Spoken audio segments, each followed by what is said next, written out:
Autant l'admettre, la plupart des tombes anciennes ont été profanées au moins une fois. Quelles qu'aient été les rumeurs entourant leur malédiction, la plupart des momies ont également été démaillotées. À une exception, la momie Bashiri demeure intacte et suscite un tel trouble que nul n'ose en percer les secrets. Voici Howard Carter, un nom qui vous est sans doute familier si vous vous intéressez à l'Égypte ancienne. On le connaît surtout pour avoir mis au jour, en 1922, la tombe du pharaon Toutankhamon. Mais rares sont ceux qui savent qu'avant cette découverte majeure, il aurait peut-être trouvé une autre momie. Cette découverte remonte à 1919 et porte divers noms, la momie de Bashiri, celle de Pachéry ou encore l'Intouchable. Selon certains témoignages, Carter aurait croisé son chemin dans la vallée des rois, précisément là où il exhumera plus tard le tombeau de Toutankhamon. Pourtant, cette momie demeure enveloppée de mystères. Ce n'est pas la superstition qui l'a protégée, mais la crainte de provoquer un tort irréparable. Personne ne peut garantir qu'un geste malencontreux pourrait être corrigé. Si finement emmaillotée, elle n'a jamais été déroulée. Les chercheurs redoutent de causer un dommage irréversible à son enveloppe funéraire. Il existe une règle d'or chez les spécialistes des antiquités. Si vous n'êtes pas absolument certain de pouvoir restaurer ou préserver un objet tel quel, abstenez-vous d'y toucher. L'histoire regorge d'exemples de trésors anciens irrémédiablement défigurés, comme le tristement célèbre Ecce Homo, ou la statue au sourire maladroitement restaurée. Le tissu fragile recouvrant son visage arbore un motif singulier, évoquant la forme stylisée d'une pyramide. Bien que les experts restent prudents, il pourrait s'agir d'un cas unique dans l'art de l'embaumement. Toutefois, sans en maîtriser la technique d'origine, le dérouler puis le restaurer sans l'abîmer semble quasiment impossible. Autrefois, qu'ils soient érudits ou pillards, les hommes n'hésitaient pas à défaire les bandelettes funéraires, souvent dans un but d'étude. Aujourd'hui, la technologie nous permet d'examiner le contenu des sarcophages avec précision, sans avoir à altérer ni ouvrir la moindre enveloppe.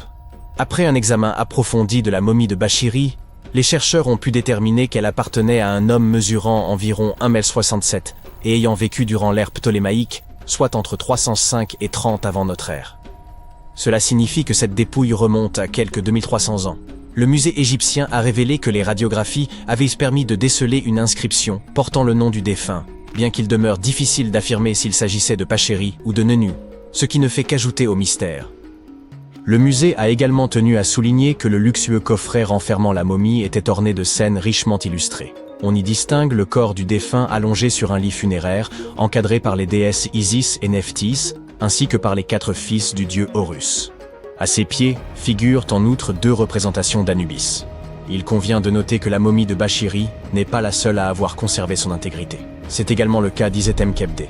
L'archéologue français Gaston Maspero, soucieux de préserver son repos, avait en effet choisi de ne pas ouvrir sa momie, tant son état de conservation était remarquable. Il avait toutefois précisé que la tombe avait été jadis mise à sac.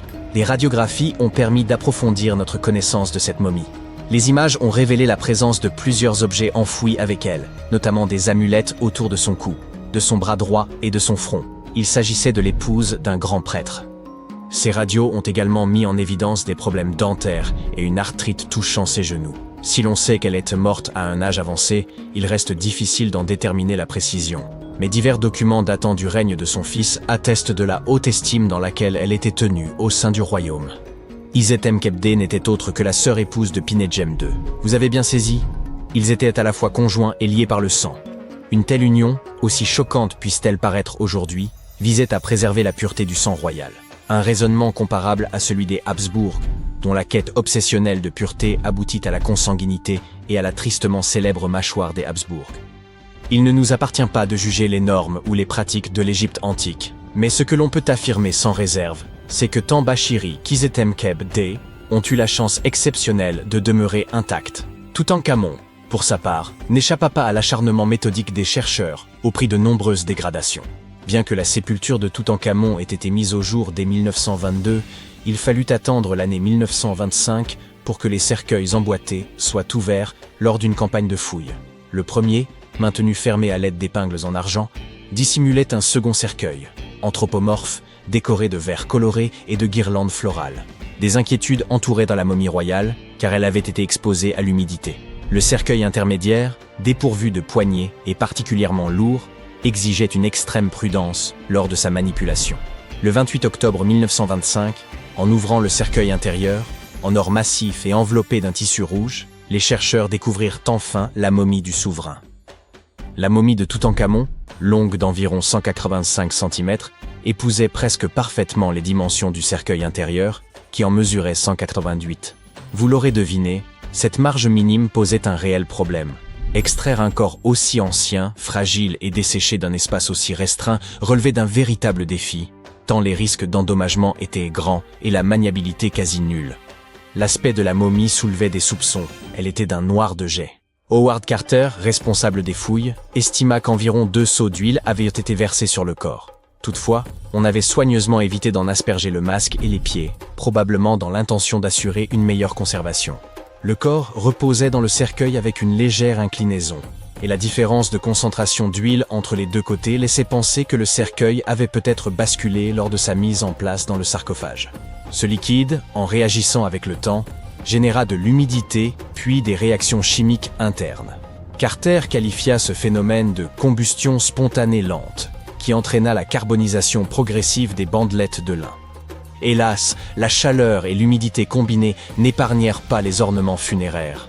Le sceptre et le fléau se désintégrèrent, le scarabée en résine se fissura, et les fils retenant les mains ainsi que les bandelettes commencèrent à se désagréger, rendant l'ensemble du dispositif extrêmement fragile et instable. Avec le temps, les huiles s'étaient solidifiées, agissant comme une colle entre la momie, son masque et le fond du sarcophage. Pour tenter de les séparer, les archéologues exposèrent les cercueils au soleil durant plusieurs heures, atteignant une température de 65 degrés. Malgré cette tentative, la momie resta figée, et l'examen dut être réalisé sur place, sans pouvoir la déplacer. L'examen de la momie commença par les jambes et les pieds, les chercheurs ayant choisi de procéder de bas en haut. En déroulant avec précaution les premières bandelettes, ils mirent au jour le premier d'une série de trésors enveloppés aux côtés du souverain. Chaque découverte fut méthodiquement photographiée et dûment répertoriée, dans le respect des exigences de la documentation archéologique.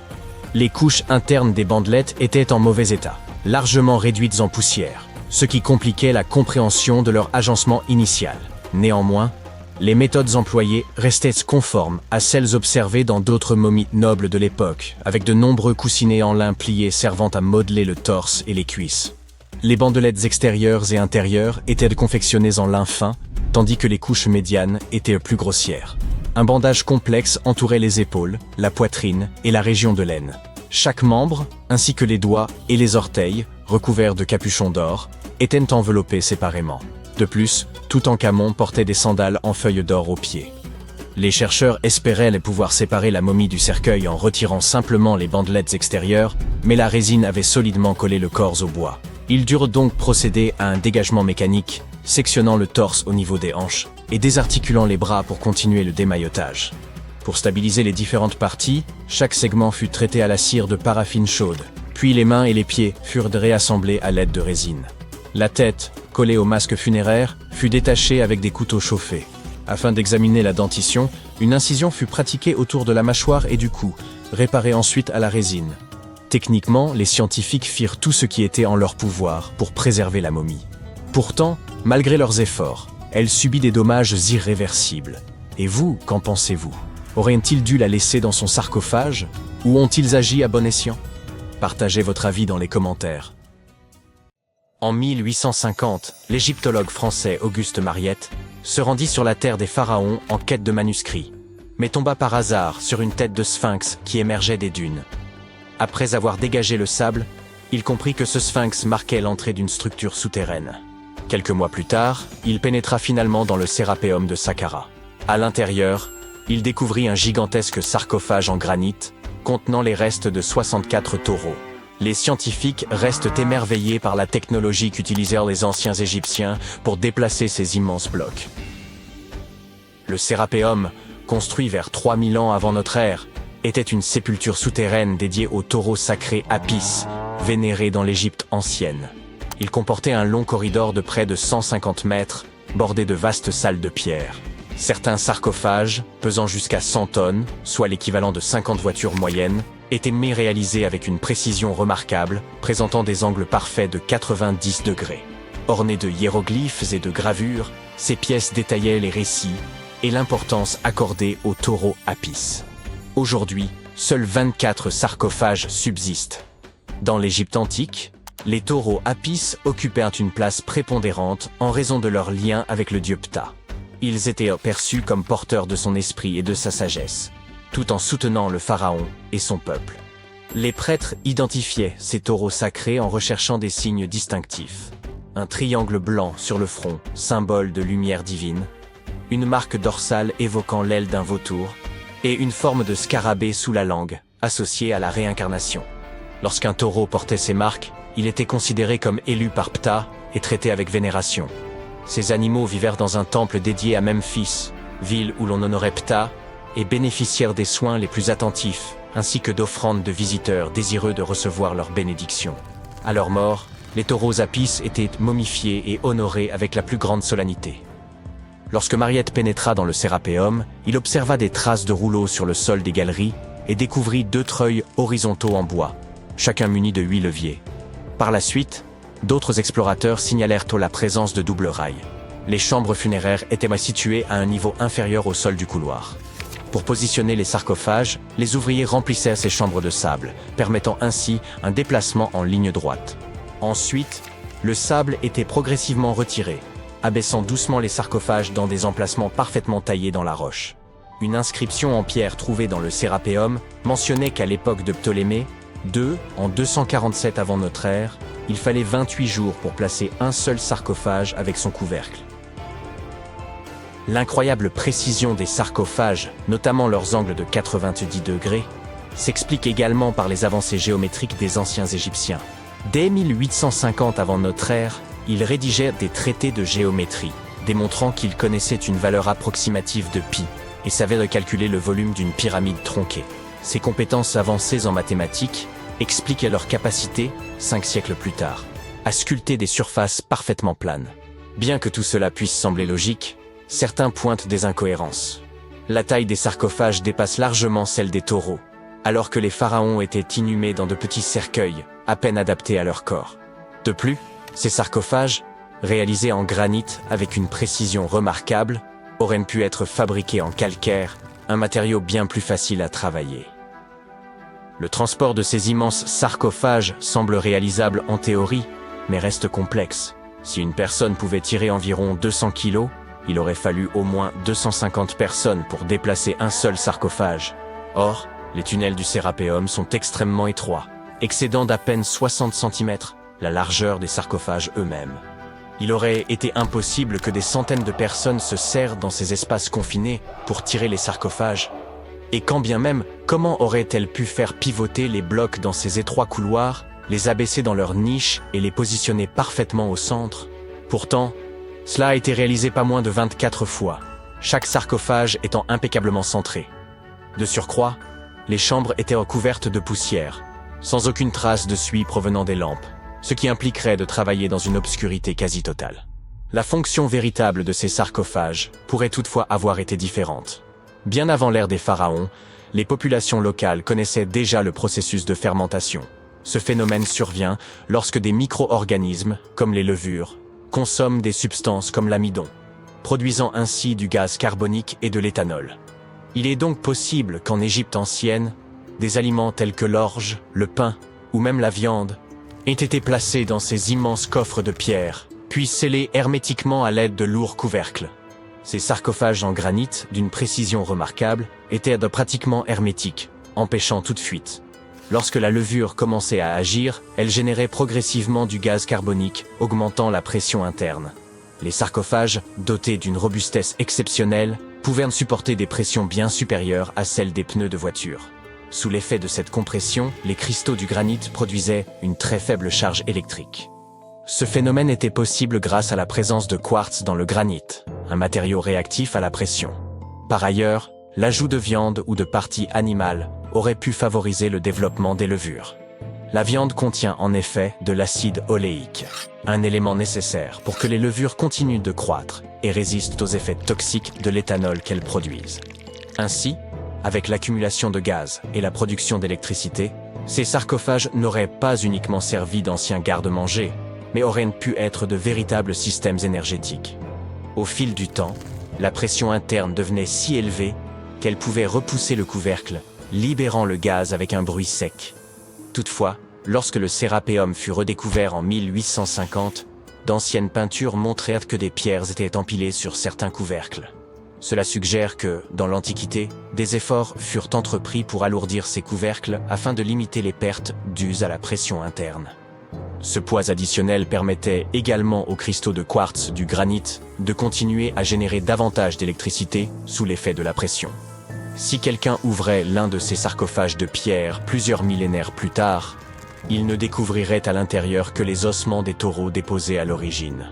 C'est précisément ce que Mariette a mis au jour dans les années 1850. Peu après les premières fouilles effectuées au cours de la seconde moitié du XIXe siècle, le Sérapéum fut ouvert aux visiteurs.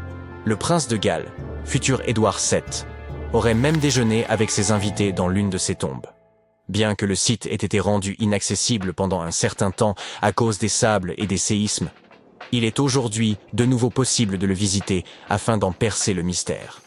Grâce aux technologies modernes, nous pourrions bientôt résoudre de nombreuses autres énigmes historiques.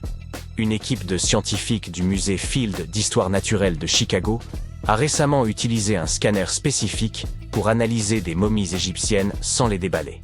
Les chercheurs ont soigneusement transporté 26 momies sur des chariots adaptés jusqu'au parking où se trouvait le scanner. Celui-ci a pris des milliers de clichés radiographiques détaillés de chaque momie et de leur cercueil. En regroupant toutes ces images, ils ont pu créer des modèles 3D révélant l'intérieur des momies, y compris les squelettes et certains artefacts. Ces images devraient permettre aux archéologues de mieux comprendre les pratiques funéraires égyptiennes, remontant à plus de 3000 ans.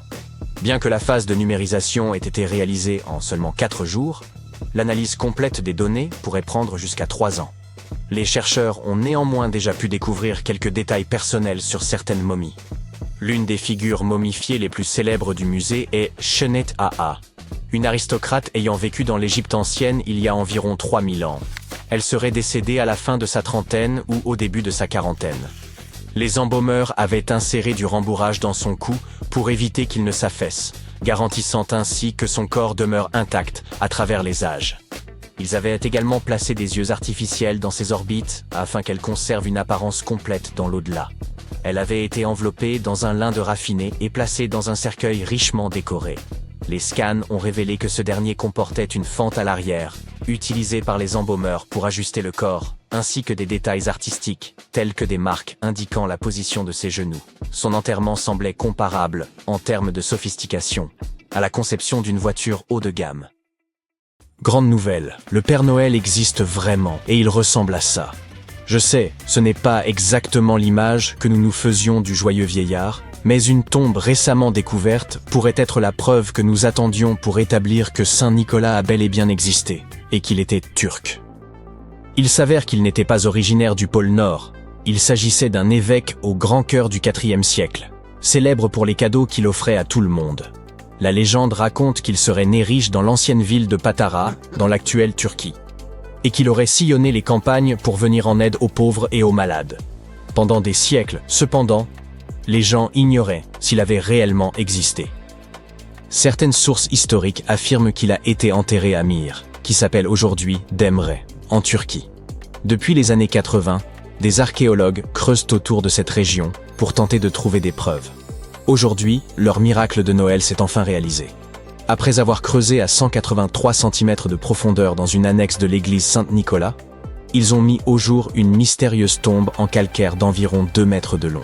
S'ils sont presque certains qu'il s'agit de la dernière demeure de Saint-Nicolas, ils sont toujours à la recherche d'une inscription qui confirmerait son âge exact.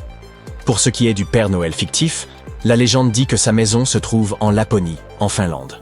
En 2018, des archéologues ont fait une découverte intéressante qui leur a permis d'espérer qu'ils parviendraient à démontrer l'existence du Père Noël. Ils creusaient sur un site appelé Tiny Arrow lorsqu'ils sont tombés sur environ 200 fosses funéraires. Mais lorsqu'ils ont regardé à l'intérieur, ils n'ont trouvé aucune trace du Père Noël. En fait, il n'y avait aucun squelette humain, seulement des poteries et des ossements d'animaux. Personne ne sait donc vraiment ce qu'était cet endroit. C'est tout le contraire de ce qui s'est passé avec une équipe d'archéologues qui travaillait dans l'ancienne cité de Petra, en Jordanie. Depuis 2003, des rumeurs circulent sur l'existence de chambres cachées sous le célèbre monument qu'on appelle Al-Khazneh et que certains nomment le trésor. 21 ans plus tard, des chercheurs se sont enfin décidés à creuser et ont mis au jour une tombe intacte. À l'intérieur, ils ont trouvé au moins 12 squelettes humains et des objets dont l'âge est estimé à plus de 2000 ans. Des centaines de milliers de touristes se rendent à Al-Khazneh chaque année. La plupart d'entre eux s'y rendent probablement pour voir le site du Saint Graal, dans le film Indiana Jones et la dernière croisade. Mais vous savez ce qu'il y a de plus curieux? L'un des squelettes de la tombe tenait un calice en céramique qui ressemble énormément au Saint Graal. Vous vous souvenez probablement de l'incendie dévastateur qui a causé d'énormes dégâts à Notre-Dame de Paris en 2019. L'édifice, construit entre le XIIe et le XIIIe siècle, a dû être restructuré à cause de cet incendie. Mais les archéologues ont vu là une occasion en or de fouiller le site et de découvrir ses secrets cachés. L'équipe n'a été autorisée à creuser qu'à 40 cm sous la surface. Mais cela a suffi. Dès qu'ils ont retiré les dalles du sol et dégagé une fine couche de terre, ils ont repéré le sommet d'un cercueil en plomb. Ils ont ensuite découvert des sculptures de calcaire, dont des têtes et des torses grandeur nature. Au total, ils ont mis au jour plus d'1 millier de fragments d'œuvres d'art diverses. Des statues antiques ont été trouvées dans les endroits les plus inattendus, y compris dans un égout. En juillet 2024, des archéologues bulgares examinaient un égout romain dans la cité antique d'Hérakléa Sintika lorsqu'ils ont trouvé une statue en marbre d'Hermès, le messager des dieux grecs, mesurant près de 2 mètres de haut. Cette ville a été complètement dévastée et abandonnée après 2 tremblements de terre, l'un en l'an 388 et l'autre en l'an 425. Mais pour une raison ou pour une autre, ces tremblements de terre n'ont pas détruit cette statue. En fait, sa tête a été retrouvée en excellent état. La découverte d'œuvres d'art anciennes est certes fascinante, mais imaginez que vous tombiez sur une ville entière cachée dans la forêt amazonienne. À l'aide de lasers de haute technologie, des chercheurs ont découvert le site d'une civilisation perdue, comprenant des milliers de structures et tout un réseau de routes, de canaux et de maisons, le tout enfoui sous la jungle la plus dense. Cette cité a été construite il y a environ 2500 ans, dans une zone située à l'ombre d'un volcan. Il est d'ailleurs possible que ce dernier soit entré en éruption et ait détruit cette civilisation à une époque encore indéterminée. Il est difficile de dire exactement combien de personnes vivaient là, mais les experts estiment qu'elles y sont restées près d'1 millier d'années. Cette découverte prouve qu'il y avait d'immenses cités très organisées en plein milieu de l'Amazonie. Un événement similaire s'est produit à Campeche, dans le sud du Mexique. Un archéologue effectuait des recherches sur Internet lorsqu'il a accidentellement découvert une cité maya. Ce site, aujourd'hui appelé Valeriana, était immense, de la taille d'Édimbourg, la capitale de l'Écosse. Elle comptait quelques pyramides, des terrains de sport, des amphithéâtres et des chemins reliant les différents quartiers. Grâce aux images satellites, les archéologues ont mis au jour toute une civilisation inconnue de l'âge du bronze. C'est en consultant des images aériennes qu'ils ont découvert une centaine d'établissements préhistoriques dans la plaine pannonienne, une région qui comprend une partie de l'actuelle Serbie et de la Hongrie. Les gens qui vivaient là sont aujourd'hui connus sous le nom de groupe du site de Tissa, et il semble qu'ils formaient une société assez bien organisée, habile à cultiver des aliments, à chasser et à pêcher. Google Earth a aidé une équipe à découvrir un mystérieux ensemble de 400 portes anciennes en Arabie Saoudite. Ces portes, disséminées dans le désert, auraient été construites il y a plusieurs milliers d'années. Elles sont faites de pierre et disposées en des configurations bizarres qui ont laissé les archéologues perplexes. Elles n'ont pas l'air d'avoir eu une fonction funéraire, ni d'avoir été érigées pour abriter des personnes. Nous n'avons donc toujours aucune idée de ce dont il s'agit. La technologie est en train de bouleverser l'archéologie. Grâce à l'intelligence artificielle et à un concours doté d'un prix d'1 million de dollars, nous avons enfin pu déchiffrer une partie d'un manuscrit ancien, illisible et très endommagé. Les rouleaux d'Herculanum ont été découverts par des ouvriers qui fouillaient la ville antique d'Herculanum, près de Pompéi, en 1752. Mais leur état était tel que, pendant des années, on les a considérés comme indéchiffrables. Heureusement, l'intelligence artificielle a contribué à dévoiler leurs secrets. Sur la base des études réalisées jusqu'à présent, les experts pensent que l'un de ces rouleaux a été écrit par un philosophe qui privilégiait les plaisirs, comme la musique et la gastronomie, par rapport à tout le reste. Stonehenge, en Angleterre, est sans aucun doute l'un des lieux les plus mystérieux de la planète. Certaines théories suggèrent même qu'il a été construit par des extraterrestres. Après plus d'1 siècle de recherche, les archéologues n'ont toujours pas compris comment il a été conçu. Vous voyez ce grand hôtel au milieu? Il s'avère qu'il vient tout droit d'Écosse. C'est assez incroyable, étant donné que ce bloc de grès massif pèse plus de 6 tonnes et que les personnes qui ont construit Stonehenge il y a plus de 4000 ans ne disposaient ni de roues ni d'outils modernes. Les océans regorgent également d'objets étonnants. En 2013, une mystérieuse épave a été découverte à environ 6 mètres sous l'eau au large des côtes du Kenya. À l'époque, personne ne savait d'où elle venait. Mais aujourd'hui, les chercheurs sont presque sûrs qu'il pourrait s'agir d'un navire de la flotte de Vasco de Gama. Vous savez, le célèbre navigateur portugais, surtout connu pour avoir été le premier à naviguer de l'Europe à l'Inde en contournant le cap de Bonne-Espérance, en Afrique. Si cela se confirme, cette épave pourrait être l'une des plus anciennes épaves européennes retrouvées dans l'océan Indien. Les trésors anciens peuvent prendre de nombreuses formes, y compris celle d'une bouteille. Récemment, des archéologues norvégiens ont découvert un message vieux de 150 ans dans une bouteille lors de l'excavation d'un tumulus viking. Cette bouteille contenait une lettre écrite par Anders Lorange, un archéologue ayant travaillé sur le site dans les années 1800. Ainsi que sa carte de visite et quelques pièces de monnaie enveloppées dans du papier. La lettre contient quelques informations sur les fouilles, mais il semble que Lorange se soit trompé sur certains points, par exemple sur le nombre exact de boucliers vikings découverts. À la fin de la lettre, il a ajouté une note personnelle en caractères runiques. « Emma Gad, ma petite amie ». Cette lettre nous a donc permis de mieux comprendre l'histoire avec un grand H, mais aussi d'en savoir plus sur la vie amoureuse de l'archéologue. Au cœur d'une épaisse forêt noyée de brume, vous distinguez 2 yeux rouges flamboyants. Soudain, un étrange cliquetis rompt le silence. Ce n'est pas juste dans votre tête.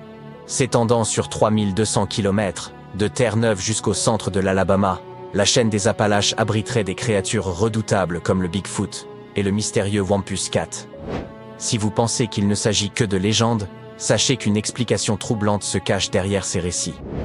Commençons par l'homme phalène.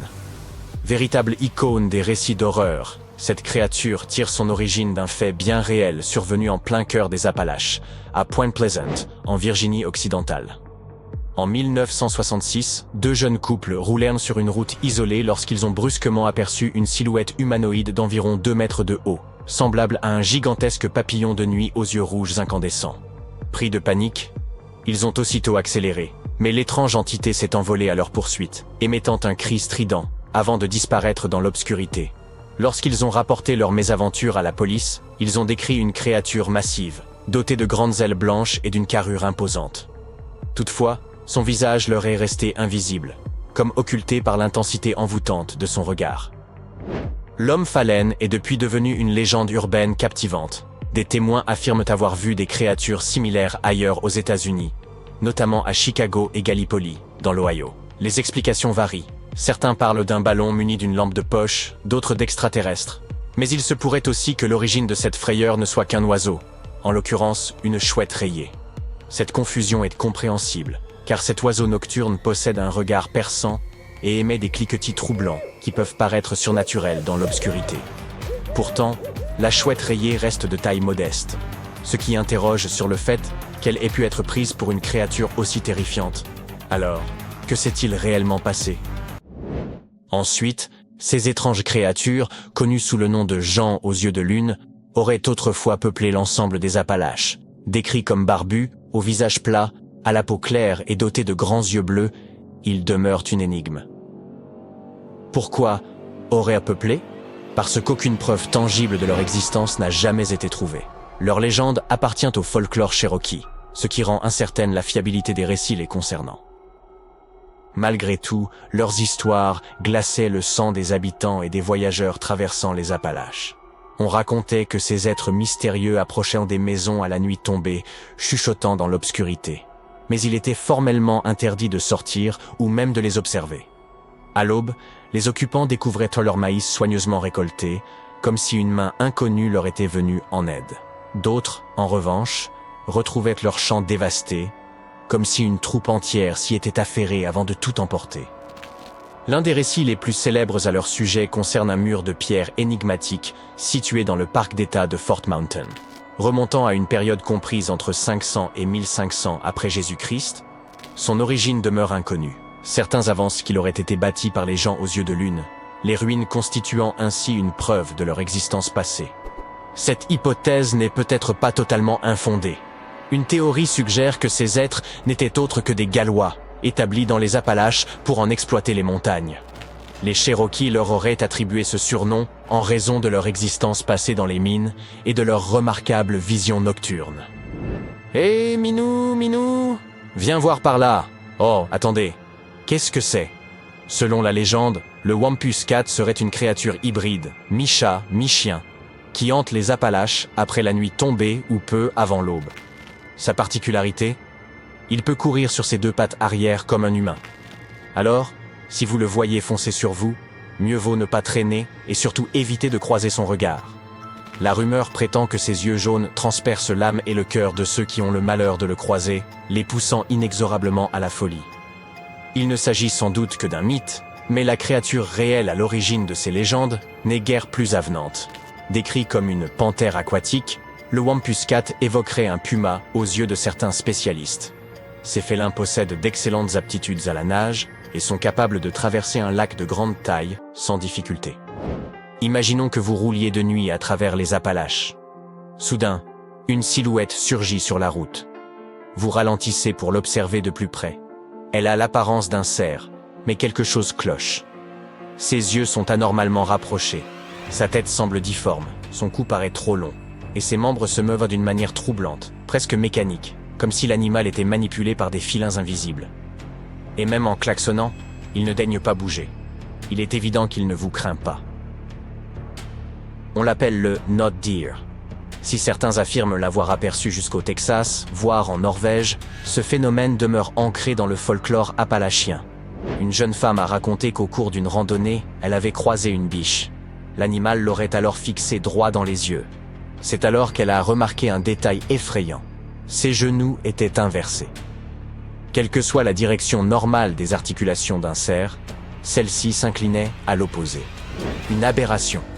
Pourtant, les témoignages au sujet du Not Deer foisonnent sur Internet. Les descriptions de son comportement étrange abondent, mais aucune image ou vidéo ne vient corroborer son existence. Alors, que peut bien être cette créature ? Une explication rationnelle met en cause des animaux atteints d'une maladie débilitante chronique. La MDC, un trouble qui touche plusieurs espèces de cervidés, notamment les wapitis, les élans et les rennes, entraîne une dégénérescence cérébrale progressive. Les individus infectés souffrent d'une perte des fonctions motrices et adoptent des comportements erratiques.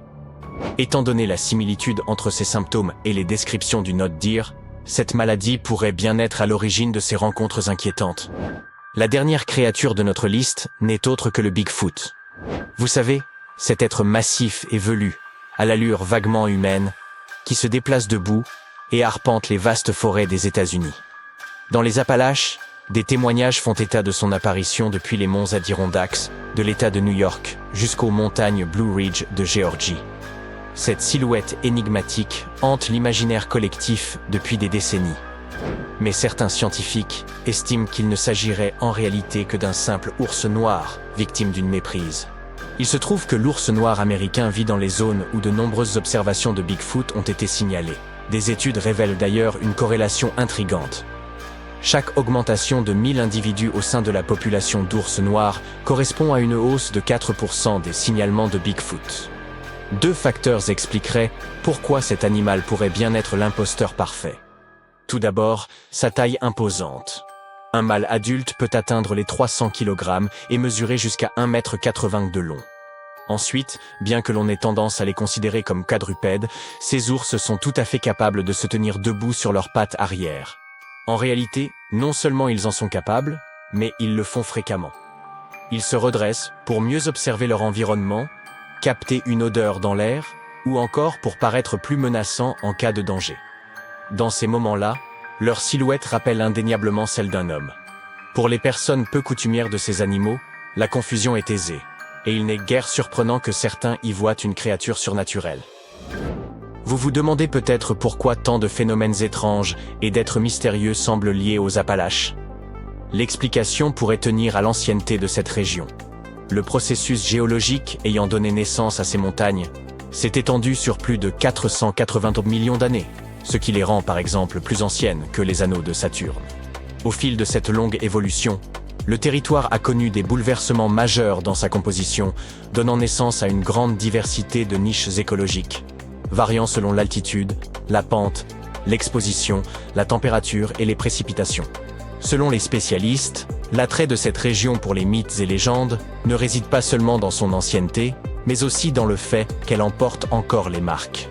Une large portion des Appalaches demeure préservée de l'empreinte humaine, abritant ainsi une biodiversité ancestrale qui nous semble encore mystérieuse.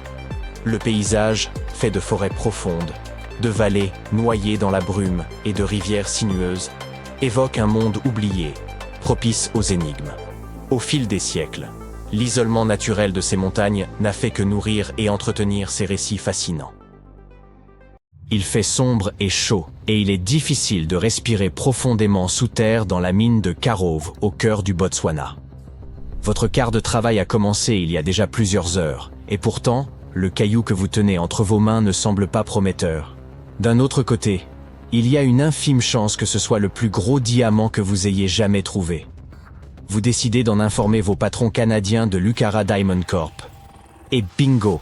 La pierre que vous avez trouvée s'avère être un diamant époustouflant de 2492 carats, le deuxième plus gros jamais découvert. Or, la taille moyenne des bagues de fiançailles est d'1,7 carat. Cela signifie que ce seul diamant pourrait suffire à fournir des bagues à plus de 1465 mariés. Vous pouvez comparer la taille de cette pierre précieuse à celle d'un poing. Et le poids de ce joyau inestimable dépasse les 400 grammes. Sa valeur n'a pas encore été déterminée. Mais pourquoi ne pas faire quelques suppositions? Ainsi, un autre diamant de la même mine, qui porte le nom de Constellation, a été vendu 63 millions de dollars en 2016. Et il ne faisait que 813 carats, soit moins d'un tiers de la taille de ce nouveau diamant. Le seul autre diamant découvert qui soit plus gros est le célèbre diamant Cullinan. Il a été trouvé en Afrique du Sud en 1905 et faisait 3106 carats. Maintenant, calculez combien de bagues de fiançailles nous pourrions en tirer et écrivez le nombre dans les commentaires. Malheureusement, il a ensuite été taillé en plusieurs diamants plus petits, et certains de ces fragments font maintenant partie de la couronne britannique. Fait intéressant, il existait autrefois une pierre encore plus grosse qui ressemblait à un diamant noir appelé Carbonado. Il avait été découvert à la surface du sol au Brésil à la fin des années 1800. Et le plus cool, c'est qu'il pourrait provenir d'une météorite. Le Carbonado Sergio, qui est le nom de la pierre découverte, a été divisé en petits morceaux. Il voulait en faire des mèches de forage industrielles, car c'est l'un des matériaux les plus résistants sur Terre. Ce nouveau diamant a en fait été trouvé à l'aide d'une technologie de pointe. L'entreprise a utilisé un appareil à rayon X, appelé Mega Diamond Recovery X-Ray Transmission, pour détecter la pierre. Ce n'est pas le premier diamant record que Lucara a trouvé dans la mine de Karowe. En 2019, ils ont découvert le diamant Sewelo, qui faisait 1758 carats. À l'époque, il s'agissait du deuxième plus gros diamant au monde. La marque de luxe Louis Vuitton a ensuite acheté la pierre pour une somme non divulguée. Et avant cela, en 2015, ils ont trouvé le diamant Lesedi Larona dans la même mine. Il faisait 1109 carats et a rapporté 53 millions de dollars à l'entreprise en 2017. Les diamants ne sont pas la seule chose étonnante que l'on peut trouver dans le sol. Plus vous creusez profondément, plus vous avez de chances de découvrir des objets rares, comme un rouge à lèvres ancien par exemple. Il s'agirait du plus vieux rouge à lèvres du monde. Il aurait environ 5000 ans. Ce rouge à lèvres d'un rouge profond a été trouvé dans une fiole en pierre, dans le sud de l'Iran. La fiole a été découverte en 2001, mais il a fallu du temps aux chercheurs pour comprendre de quoi il s'agissait. La raison, c'est qu'il ne s'agit pas d'un rouge à lèvres moderne en tube. Les gens l'appliquaient probablement avec un pinceau. Les chercheurs sont ravis, car cette découverte pourrait nous donner un aperçu de ce que les femmes de l'âge du bronze faisaient pour se démarquer. Dans les sociétés d'élite, elles appliquaient probablement ce rouge à lèvres pour un effet glamour et afficher leur statut social élevé. Voici maintenant l'histoire de la fiole. Elle provient d'un cimetière du 3e millénaire avant notre ère et est liée à la puissante civilisation mésopotamienne. Cette civilisation était très importante à l'époque. Le cimetière a été découvert après une inondation et, malheureusement, de nombreux objets ont été volés. Mais heureusement, les autorités ont réussi à récupérer cette pièce unique. La fiole a attiré l'attention des scientifiques car elle était différente des autres objets qu'ils avaient retrouvés. Normalement, ils trouvèrent des substances grises et compactes dans des récipients similaires. Mais lorsqu'ils ont ouvert celui-ci, une fine poudre s'est répandue. Elle était de couleur gris-violet foncé, ce qu'ils n'avaient jamais vu auparavant. Lorsque les chercheurs ont analysé la poudre, ils ont découvert qu'elle était composée d'hématite, ce qui lui donnait cette couleur rouge foncé intense. Elle contenait également d'autres ingrédients, comme des huiles végétales et des cires, ce qui la rendait très similaire à ce que l'on trouve dans un rouge à lèvres moderne. Apparemment, à l'âge du bronze, le maquillage était un signe de luxe et de statut social élevé dans cette région.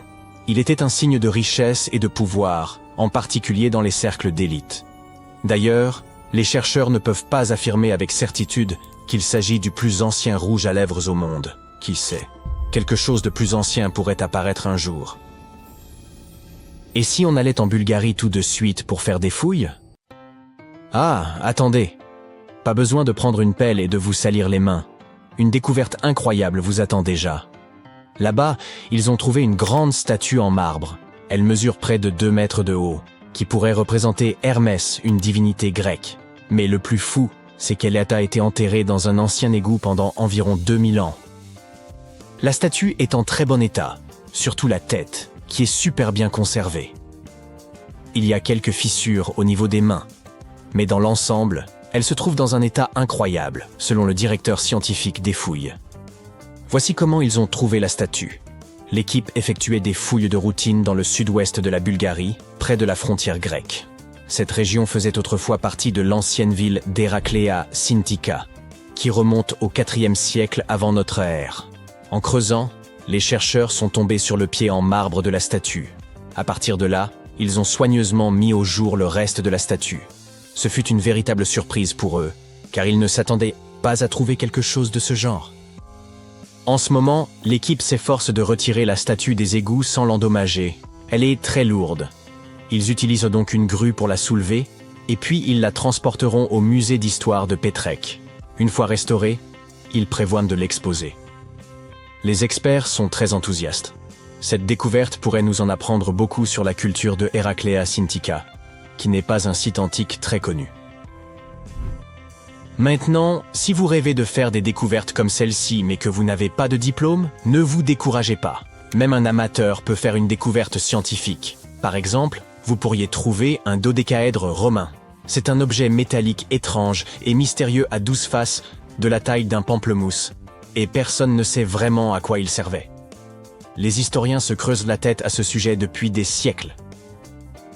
Ce dodécaèdre a été découvert l'été dernier dans le champ d'un agriculteur près de Norton Disney, à environ 56 km au sud-est de Sheffield.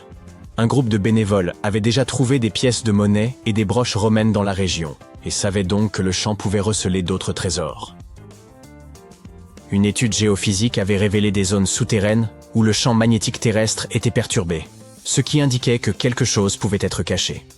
L'équipe a commencé à creuser des tranchées au cours d'une fouille de 2 semaines. L'avant-dernier jour, dans la tranchée 4, quelqu'un repéra le dodécaèdre. Richard Parker, le secrétaire du groupe, se trouvait non loin, occupé à faire du thé lorsqu'il entendit un cri. Ils étaient tous sous le choc car ils n'avaient pas trouvé beaucoup de métal, et puis, boum, cet objet impressionnant a fait son apparition. Ce qui est encore plus cool avec ce dodécaèdre, c'est qu'il est complet, ce qui est rare. La plupart de ceux qu'on avait découverts étaient à casser ou incomplets. De plus, il est plus grand que les autres. Les dodécaèdres romains peuvent être aussi petits qu'une balle de golf, mais celui-ci fait plutôt penser à un pamplemousse. Aujourd'hui, il est exposé dans un musée local. Jusqu'à présent, plus de 100 dodécaèdres ont été découverts dans le nord-ouest de l'Europe, principalement dans d'anciens territoires romains, comme les régions gallo-romaines. Ils datent d'une période comprise entre le 1er et le 3e siècle de notre ère. Chacun d'entre eux est constitué d'une coque métallique creuse, généralement en bronze. Il comporte 12 faces avec des trous de taille différentes sur chaque face. Autour des trous, des anneaux concentriques sont gravés dans le métal, et à chaque angle où les faces se rejoignent se trouve un petit tenon. ils ne portent aucune inscription et ne sont mentionnés nulle part dans les textes romains. C'est pourquoi personne ne sait à quoi servaient ces dodécaèdres. Il existe de nombreuses théories. Il pouvait s'agir de jouets, de dés, de têtes de massue, ou même d'outils de mesure des distances dans l'artillerie romaine. Certains pensent même qu'on s'en servait pour tricoter des gants, ou même pour calculer les dates à l'aide des étoiles. Mais la plupart de ces idées ne sont pas vraiment fondées. Le mystère reste donc entier. En décembre 2012, une multitude de personnes s'alarmait à l'idée que le monde puisse s'achever dans une catastrophe. Cette peur était alimentée par le célèbre calendrier Maya. Ce système ancien de mesure du temps avait donné lieu à d'innombrables spéculations, mais l'un de ces mystères les plus intrigants restait sans doute le cycle de 819 jours présent dans certaines versions. Personne ne parvenait à en expliquer la présence ou le fonctionnement, jusqu'à ce qu'un groupe de chercheurs de Cambridge ait récemment révélé une hypothèse éclairante. Tout d'abord, comment le calendrier Maya fonctionne-t-il ? La méthode employée par cette civilisation pour décompter les jours repose sur ce que nous appelons aujourd'hui le tour du calendrier. Imaginez 3 mécanismes d'engrenage imbriqués, formant des cycles interdépendants. Le premier correspond à une année solaire de 365 jours, désignée par le terme Hab. Le second cycle se compose de 20 noms, tandis que le troisième est formé par une série de 13 chiffres, aboutissant à un calendrier sacré de 260 jours, appelé Tzolk'in.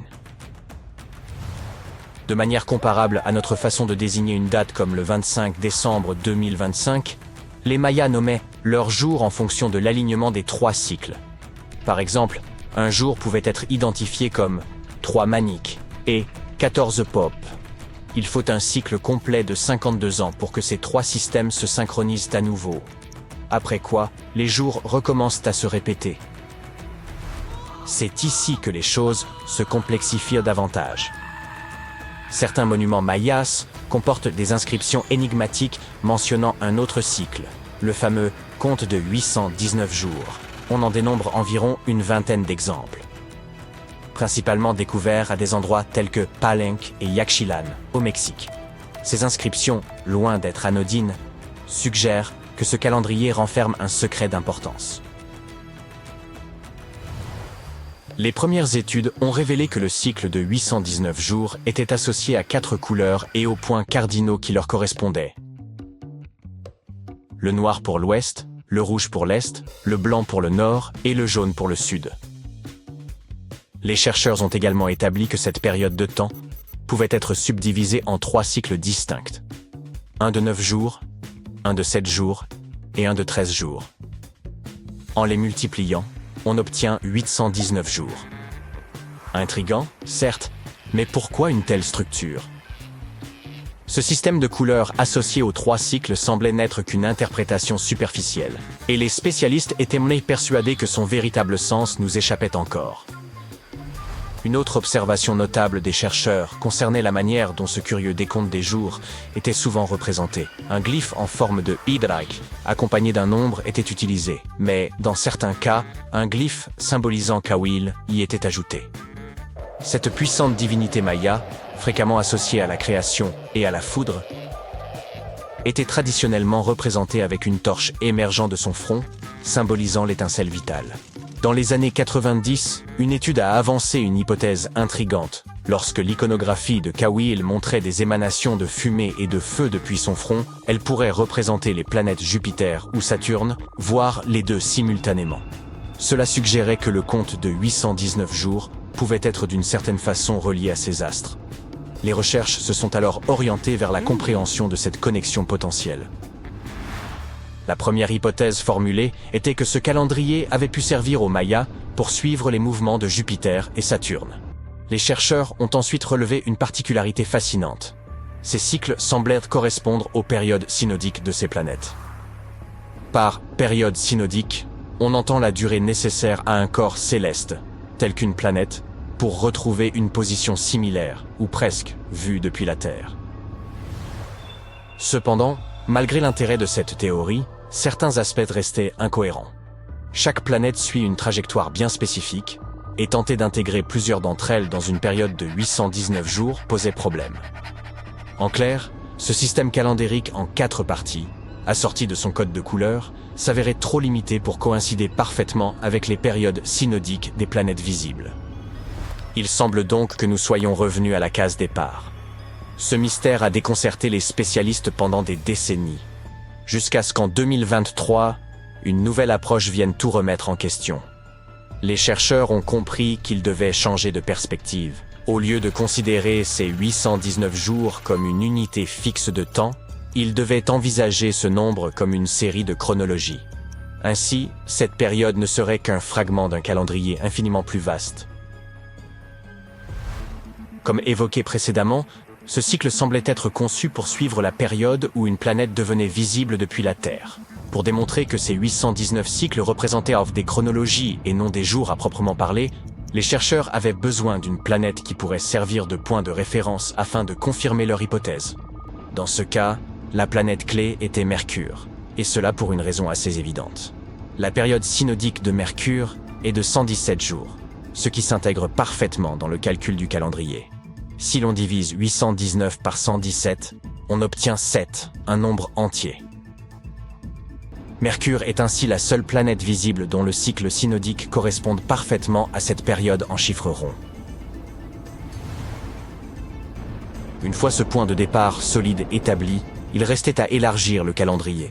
En étendant sa durée à 20 périodes de 819 jours, un schéma cohérent a commencé à apparaître. Et, comme par magie, tous les cycles synodiques des planètes venaient s'intégrer parfaitement dans ce système. Par exemple, la période synodique de Saturne, qui est de 378 jours, s'aligne parfaitement après 6 cycles de 819 jours. Vénus, quant à elle, s'aligne tous les 5 cycles, Jupiter tous les 19 cycles, et Mars, nécessitant la plus longue période, s'ajuste tous les 20 cycles. En résumé, il faut environ 45 ans pour que Mars s'aligne avec les périodes synodiques de toutes les planètes visibles. C'est ainsi que les chercheurs ont conclu que cette ancienne civilisation ne faisait pas référence à des jours, mais à des chronologies. Les astronomes mayas avaient conçu ce décompte comme une composante d'un système calendaire plus complexe, comprenant 20 périodes. Cela soulève néanmoins une question. Pourquoi l'étude des périodes synodiques était-elle si cruciale pour les Mayas? Nous ne disposons pas encore de réponses détaillées sur ce calendrier énigmatique. Mais il est certain que les Mayas accordèrent une grande importance à l'influence du cosmos sur leur vie quotidienne. Ils cherchèrent peut-être à comprendre comment les mouvements des planètes visibles s'harmonisaient avec leurs autres systèmes calendaires. Ce système n'est toutefois qu'une facette de l'extraordinaire compréhension astrologique des Mayas. Leur savoir allait bien au-delà de l'utilisation des cycles astrologiques pour l'agriculture. Ils possédaient également des connaissances d'une précision remarquable, comme celle de prédire les éclipses solaires. Les archéologues estiment que le lien entre les Mayas et les étoiles se manifeste dans les vestiges de leur civilisation. Un exemple célèbre se trouve dans la pyramide de Chichén Itzá, située dans la péninsule mexicaine du Yucatan. À la base de son escalier, on peut observer une tête de serpent sculptée dans la pierre. Mais le détail le plus fascinant se produit lors des équinoxes de printemps et d'automne, lorsque le jour et la nuit ont une durée égale. À ces moments précis, le soleil projette des ombres triangulaires sur l'escalier, donnant l'illusion d'un serpent ondulant le long des marches. Un autre exemple de l'intégration de leurs connaissances astronomiques se trouve à Tikal, au Guatemala. Cette pyramide, construite aux alentours de l'an 1 après Jésus-Christ, est considérée comme l'un des premiers complexes astronomiques des Mayas. Grâce à son orientation et son alignement minutieux, elle leur permettait de suivre et de calculer avec une grande précision les solstices et les équinoxes. Les Mayas étaient de chevronnés observateurs du ciel. De même que nous disposons aujourd'hui d'observatoires modernes dotés de dômes, ils avaient leur propre équivalent. C'est ainsi qu'on découvre El Caracol, dont le nom signifiant escargot en espagnol, se réfère à l'escalier en colimaçon situé à l'intérieur de la tour. Érigé aux alentours de l'an 906, cet édifice offrait l'emplacement idéal pour scruter les moindres changements dans le ciel et suivre les mouvements du Soleil, de la Lune, des planètes et des étoiles. Contrairement à nous, avec nos télescopes, nos satellites et nos technologies de pointe, les Mayas s'appuyaient exclusivement sur l'observation à l'œil nu, ce qui rend leurs accomplissements d'autant plus impressionnants. Les scientifiques font chaque jour des découvertes qui changent le monde, mais même eux peuvent être confrontés à des mystères insolvables. Voici 10 choses qui ont pu déconcerter les chercheurs. Imagine que tu entendes constamment un bourdonnement à basse fréquence et que personne ne puisse en définir la source.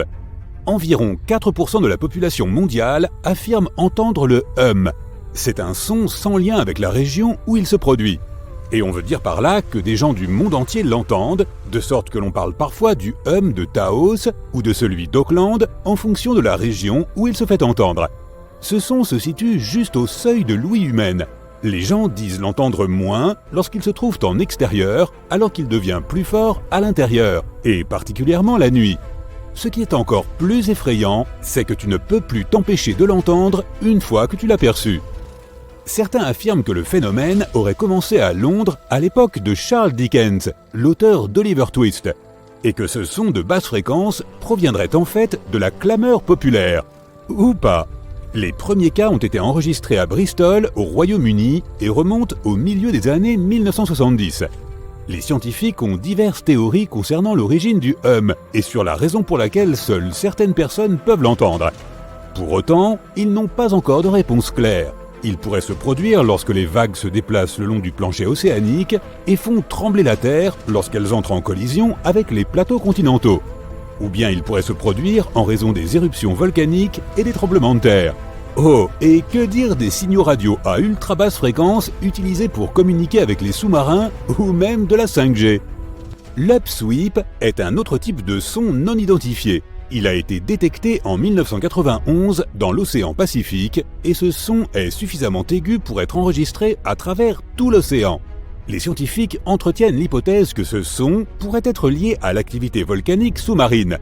Il est intéressant de noter que son volume a diminué par rapport au niveau qu'il avait lors de sa première découverte, mais on peut toujours bel et bien le détecter. De plus, il observe un rythme saisonnier et atteint son volume le plus élevé au printemps et à l'automne. Est-ce lié au changement de saison? Personne ne le sait vraiment. Le mystère suivant consiste en un monument de forme conique trouvé dans la mer de Galilée, en Israël. Cette structure sous-marine a été découverte accidentellement par balayage sonar en 2003, mais ses résultats n'ont été publiés qu'en 2013. Le monument pèserait près de 60 000 tonnes et a été submergé par la montée des eaux il y a bien longtemps. Les archéologues demeurent perplexes devant cette découverte, parce qu'ils ne parviennent pas à déterminer son origine, pas plus que sa fonction. Ainsi, cette structure immense et singulière demeure un mystère. Passons à Göbekli Tepe en Turquie. Ce lieu présente l'un des sites les plus importants du monde sur le plan archéologique. Pourquoi une telle importance? Eh bien parce qu'il recèle d'imposantes pierres sculptées vieilles d'environ 11 000 ans. Pour mettre les choses en perspective, c'est environ 6 000 ans plus ancien que Stonehenge. D'anciennes peuplades ont érigé ces pierres avant même de commencer à maîtriser la métallurgie, l'agriculture ou la poterie. La seule existence de cet endroit va donc à l'encontre de la chronologie des civilisations telles que nous la connaissons, à savoir celle où les gens cultivent d'abord et construisent ensuite. Apparemment, ce n'était pas le cas ici. Quoi qu'il en soit, une question se pose. Quelle était la fonction de ce site ? A-t-il été conçu pour vénérer des forces surnaturelles? En effet, les archéologues pensent qu'il pourrait s'agir du plus vieux temple au monde. Paléodiction nodosum. Oui, je sais que ça ressemble à une formule magique. Il s'agit en fait d'un fossile vivant trouvé au fond de l'océan. Une créature fabrique bien ses terriers hexagonaux, c'est certain. Pourtant, les scientifiques ne parviennent toujours pas à en identifier l'artiste. Qu'entendons-nous par fossile vivant ? Eh bien, Paléodiction nodosum est une créature dont on pense qu'elle produit un type de terrier presque identique au fossile de Paléodiction. Est-ce une sorte de ver qui les a creusés ? Les chercheurs l'ignorent. Une chose est sûre, il ne s'agit pas d'un phénomène aléatoire créé par des mouvements géologiques. En parlant de fossiles, jette donc un coup d'œil à ce géant. On le surnomme officieusement Godzillus. Il a été découvert en 2011 par un paléontologue amateur, un scientifique étudiant l'histoire de la vie terrestre en analysant notamment des traces fossiles. Mais revenons à Godzillus. Il mesure près de 2 mètres de long pour 3 mètres de hauteur. Ce fossile est vieux de 450 millions d'années et provient de l'époque où la région de Cincinnati était encore sous les eaux. Il pourrait s'agir d'un tapis d'algues fossilisé, mais certains scientifiques sont d'un avis différent. Voici un immense tunnel découvert en Amérique du Sud. Il serait vieux d'au moins 8 à 10 000 ans. Au début, les chercheurs ont commencé par découvrir quelques terriers colossaux. Ils étaient aussi vastes que soigneusement construits. Les géologues étaient stupéfaits, n'ayant encore jamais vu de telles structures auparavant.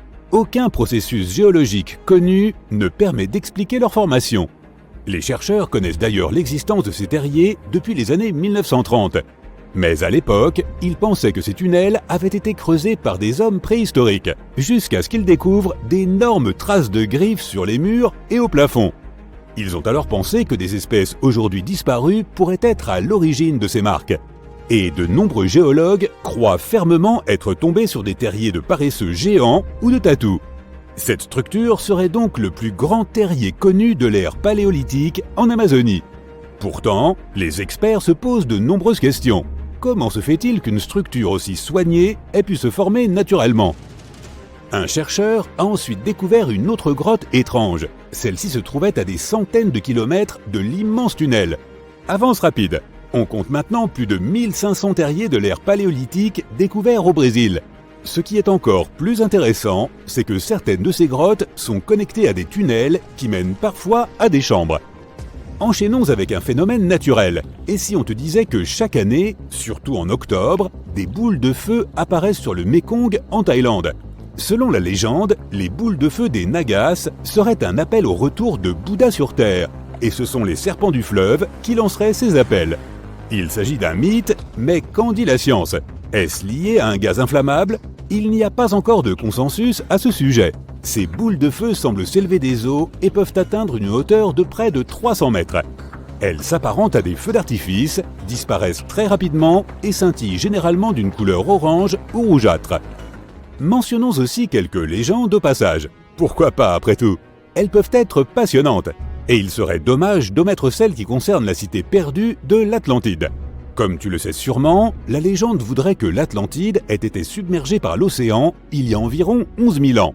Depuis, scientifiques, mais aussi chasseurs de trésors et autres philosophes sont à la recherche de ce monde perdu. La route de Bimini pourrait-elle en être la trace ? En 1968, un plongeur a retrouvé d'étranges pierres au large des côtes de l'île de Bimini Nord, aux Bahamas. Ces pierres semblent avoir été fabriquées par l'homme. On dirait qu'elles ont été espacées de façon régulière et posées en rang ordonné. Les scientifiques ont été déconcertés, mais pas pour longtemps. La datation au carbone de ces blocs a révélé que des forces géologiques avaient créé cette route naturellement. Il n'y avait pas de marque d'outils ou de signes indiquant que les blocs avaient été empilés les uns sur les autres. Les recherches se poursuivent, mais les scientifiques pensent en général que ces blocs ont été créés par l'érosion. Je suppose que le scoop de l'Atlantide n'est pas pour demain. Imagine, tu te promènes sur la plage et tu vois des dizaines de pieuvres passer devant toi. En 2017, un groupe de personnes au Pays de Galles a précisément assisté à cela. Pourquoi ces créatures sont-elles sorties de l'océan ? Personne ne connaît la réponse. Le groupe a rapporté avoir vu 20 à 30 pieuvres ramper sur le sable. Ils ont bien cherché quelques signes de blessures chez elles, mais n'ont rien trouvé. Pour finir, ils ont déclaré avoir rejeté ces animaux à la mer. Il est intéressant de noter que les pieuvres ont continué à ramper sur le rivage jusque dans la nuit. Les experts disent qu'il est difficile d'être sûr de la raison qui a pu pousser ces mollusques sur la plage sans procéder à un examen physique. Ils spéculent encore sur la raison de ce phénomène rare et singulier. S'agirait-il d'une surpopulation de pieuvres ? Une autre étude souligne que plus les pêcheurs s'attaquent aux grands animaux qui se nourrissent de ces pieuvres, plus leur population augmente. C'est peut-être pour cela que ces dernières n'ont d'autre choix que d'aller plus loin pour trouver de la nourriture ou un abri. Mais sans recherches approfondies, il n'y a là que des théories. Il y a aussi beaucoup de choses que nous ignorons encore sur l'espace. Voici donc une info bonus sur la source jaunâtre de toute vie dans notre système solaire. Les scientifiques ont découvert un nouveau type d'onde à l'intérieur du Soleil. Ces ondes se déplacent dans une direction opposée à sa rotation. De plus, elles se déplacent très rapidement, si rapidement que cela dépasse l'entendement. Les chercheurs ont différentes théories concernant la fonction de ces ondes. S'ils découvrent leur rôle, cela pourrait leur permettre de mieux comprendre les processus qui se déroulent à l'intérieur de notre astre. Vous survolez le désert du Sahara à bord d'un petit avion léger lorsque vous apercevez quelque chose de vraiment étrange. Cela semble appartenir à un monde très différent de celui qui se trouve sous vos yeux, à l'océan. Mais quel océan peut être assez grand pour abriter une étoile de mer aussi monstrueuse? Vous descendez et vous vous rendez compte qu'il ne s'agit pas d'une étoile de mer, mais d'une dune imposante dont la forme est tout à fait unique. Et il y en a d'autres. De loin, ces magnifiques structures de sable ressemblent un peu à des pyramides. Elles ont un sommet pointu et des branches en étoile. Portant le nom de dunes étoilées, ce sont les plus grandes et les plus complexes dunes au monde. Les chercheurs ont découvert des formations similaires sur Mars, et même sur Titan, l'une des lunes de Saturne. Les dunes étoilées ne sont pas très rares. Elles sont particulièrement répandues dans le sud-est du Maroc, près de la frontière avec l'Algérie. C'est cette région que vous êtes en train de survoler, et la dune qui vous émerveille se nomme Lala Lalia. Il s'agit probablement de la plus célèbre d'entre elles. Une géante de 100 mètres de haut, les scientifiques pensent qu'elle s'est formée en moins d'1 millier d'années. Que diriez-vous d'aller explorer ces formations singulières? Voilà un endroit idéal pour atterrir. Les dunes étoilées doivent bien sûr leur nom à leur forme. On les trouve dans les régions où les vents changent de direction tout au long de l'année. Présentes à différents endroits de notre planète, il n'existe toutefois qu'une seule dune étoilée officielle dans le registre des roches, où sont consignées toutes les données géologiques relatives à l'évolution de la Terre. La dune étoilée en question se trouve en Écosse, et elle est très ancienne. Elle a environ 250 millions d'années. C'est tout ce que nous savons au sujet de ces formations si étranges, car nous ne savons pas ce qu'il nous faut chercher pour les identifier. Autre problème, les dunes étoilées se forment souvent dans des endroits reculés, ce qui les rend extrêmement difficiles à étudier. Imaginez que vous atteigniez le village le plus proche, que vous parcouriez ensuite je ne sais combien de kilomètres jusqu'à la dune elle-même, et que vous ayez ensuite à gravir plusieurs centaines de mètres de sable glissant. Tenteriez-vous l'aventure? Mais puisque vous avez déjà atterri et que la dune se trouve juste devant vous, pourquoi pas? Après tout, vous voilà arrivé dans un champ de dunes appelé Erg Shebi. Heureusement pour vous, cette zone est depuis longtemps un lieu de passage très fréquenté par les touristes. Regardez, au loin, il y a des hôtels et même une route praticable. Les scientifiques qui ont examiné Lala Lalia avant vous ont utilisé un géoradar pour en savoir plus sur cette formation de sable. Ce radar permet de détecter les plus infimes différences de taille entre les grains de sable ainsi que la teneur en eau sous la surface de la dune. Voilà comment il est possible de créer une image des couches intérieures de la dune. Attention, il s'en est fallu de peu. Vous voyez cette tranchée? Les chercheurs l'ont creusée pour y prélever des échantillons de sables enfouis et les analyser. Un processus vraiment intéressant. En effet, lorsqu'il est enfoui profondément, le quartz contenu dans le sable absorbe les radiations provenant des sources naturelles de notre planète. On peut donc comparer les grains de quartz à de minuscules batteries rechargeables. Ils peuvent stocker l'énergie qu'ils tirent de ces radiations. Une fois rentrés dans leur laboratoire, les chercheurs font en sorte que les grains libèrent cette énergie, qui se manifeste sous la forme de lumière. Les scientifiques mesurent ensuite cette luminosité, ce qui leur indique quand le sable a été exposé pour la dernière fois à la lumière du soleil. Lorsque les experts qui ont creusé ces tranchées ont regardé à l'intérieur de Lala Lalia, ils ont été stupéfaits. L'énorme formation était en fait très jeune, pour une dune bien sûr.